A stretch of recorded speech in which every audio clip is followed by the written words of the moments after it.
नमस्कार दोस्तों, डायडॉक हेल्थ पर आपका स्वागत है। आज बात करेंगे पीसीओडी और पीसीओएस नाम की बीमारी के इलाज के बारे में।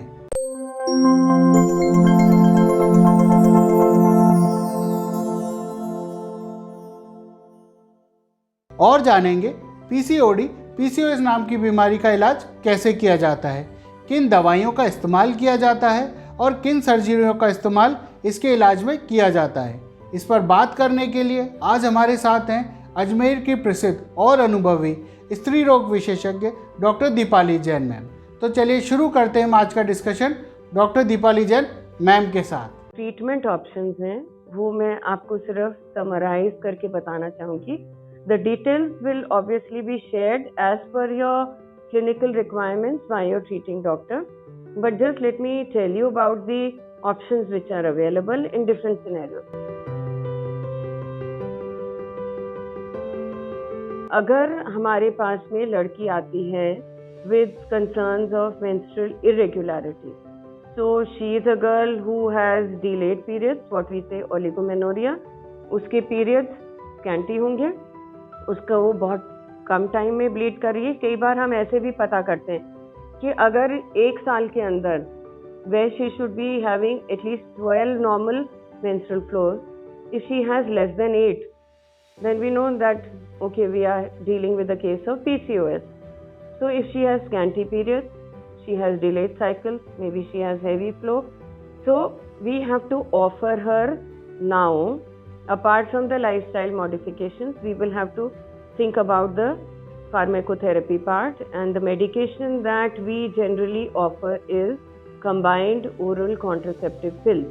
इसके अंदर हम क्या करते हैं, एक फिक्स डोज के अंदर दोनों हार्मोन्स ईस्ट्रोजन और प्रोजेस्टेरोन हम उस पेशेंट को देते हैं विद एन इंटेंट कि वो जो पूरा हमारा डिस्टर्ब्ड HPO यूटेराइन एक्सिस है उसको हम ड्रग्स के थ्रू उसको कंट्रोल करते हैं। तो हम उस पूरी एक्सिस को सप्रेस कर देते हैं। उसको सप्रेस करने से ये जो सब हार्मोन्स हेवायर हो रहे हैं, ऊपर नीचे हो रहे हैं, कुछ कम आ रहा है, कुछ ज़्यादा आ रहा है, कुछ गड़बड़ हो रहा है, अनटाइमली आ रहा है, ये सब हम नियंत्रित कर सकते हैं। These OCPs are available very freely in the market. Lot of formulations are there in different doses. Some of them have very low doses of estrogen so that we have less side effects related to the estrogen. Some very friendly progesterones have also been formulated in fixed drug combinations.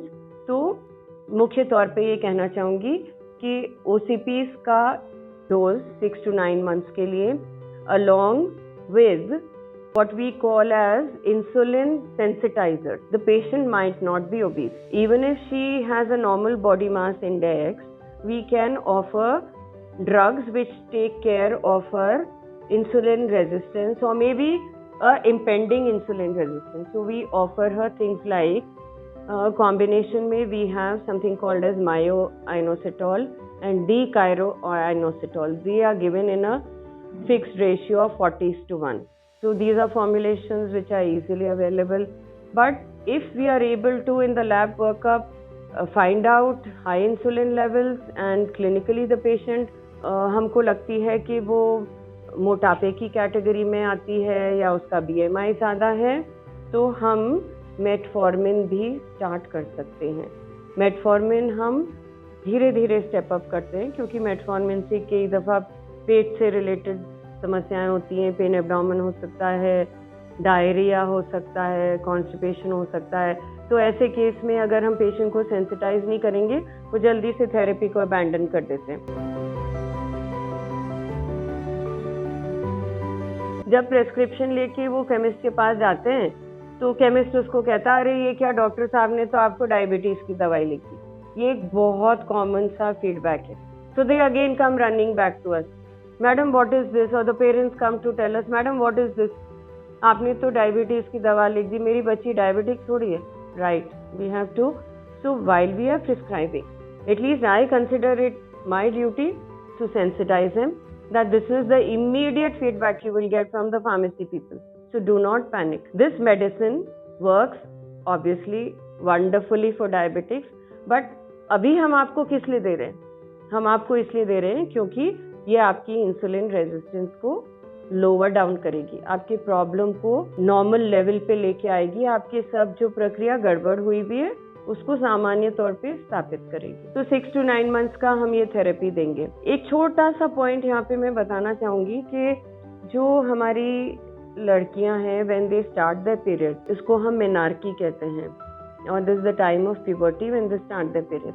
Periods के start होने से लेके 8 साल के अंदर तक हमारे जो मेडिकल टेक्स्ट है वो कहता है कि we have to be very careful before we start labelling them as PCOD, because इस अंतराल के अंदर ओवरी की जो फंक्शनिंग है वो अभी इमेच्योर होती है, बहुत सारे फॉलिकल्स डेवलप हो रहे होते हैं, तो कई दफा एक बहुत प्रीमेच्योर डायग्नोसिस पीसीओडी का हो जाता है। तो lot of caution has to be executed there. Now as far as acne, pimple is concerned, ऐसे लड़कियां अधिकतर they go to a skin specialist. फिर skin specialist वाले हमारे पास referral करते हैं. So it is a mixed kind of therapy which goes, the topical treatment is taken care of by the skin people, और जो उनका underlying जो pathology है, the crux problem is treated by us. Again, we offer them the standard treatment protocols where we put them on OCP and insulin sensitizers. As far as hirsutism is concerned, यहाँ थोड़ा सा ये जटिल हो जाता है। इधर एक तो ट्रीटमेंट का असर थोड़ा लंबे समय बाद आता है, तो थेरेपी को कभी कभी 1 से 1.5 साल तक कंटिन्यू करना पड़ जाता है। जो बाल एक बार आ गए तो पीसीओ का ट्रीटमेंट शुरू होते से वो जादू की छड़ी के जैसे तो गायब नहीं होंगे, उनका जो बनना है वो हम धीरे धीरे रेक्टिफाई करेंगे और वो दवा से होगा। इन केसेस के अंदर हम एक्स्ट्रा ट्रीटमेंट भी कंसिडर करते हैं। कुछ और दवाइयाँ हैं जो एंटी एंड्रोजेंस की कैटेगरी में आती हैं, and there are combination drugs also with estrogen. There are formulations in the market with estrogen in a little higher dose of 35 microgram and cyproterone acetate.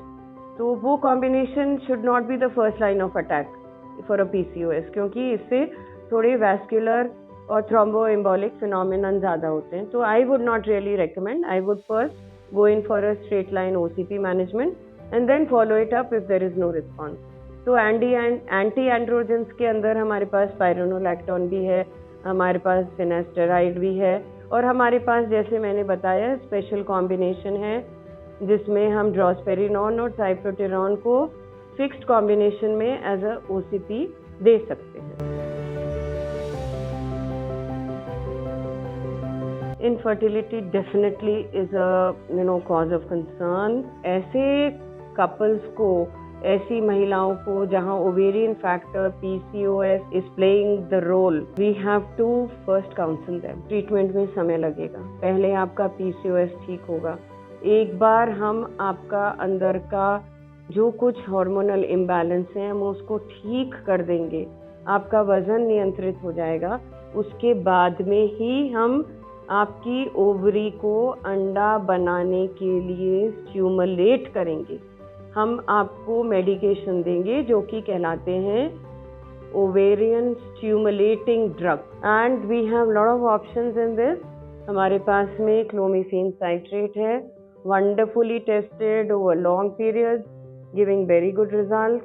Then we also have a better drug available जिसमें hyper stimulation, मतलब एक से अधिक dominant follicle बनने के chances थोड़े से कम हो जाते हैं, वो है लेट्रोजोल। तो लेट्रोजोल भी आजकल ओपीडी बेसिस पे प्रिस्क्राइब किया जाता है, अमूमन तौर पे पीरियड के 3रे या 5वें दिन से देते हैं, 5 दिन के लिए देते हैं, और उसके बाद जो उनकी ओवरी का रिस्पॉन्स है वो हम सोनोग्राफी से करते हैं, जिसमें हम सीरियल सोनोग्राफीज करते हैं।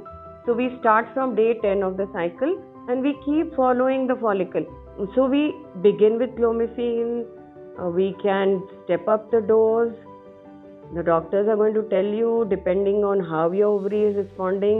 इसके बाद हम लेट्रोजोल ट्राई कर सकते हैं, and the other hormones, the injectables are available where we have the stimulating hormones where we go in for FSH. See, the LH levels are already high, So we have to stimulate the ovary now at the level of pituitary, targeting the pituitary, right? So SSH की हम doses देते हैं. So they can be done either on a OPD basis, but I would really advise that since we want optimal results, we are bombarding the ovary, gaining to have more follicles. I would advise कि ऐसे scenario के अंदर we should ideally have all this in a center which does the artificial reproductive techniques, especially like IUI, or you couple up with the IUI generally, so that the results are more favorable.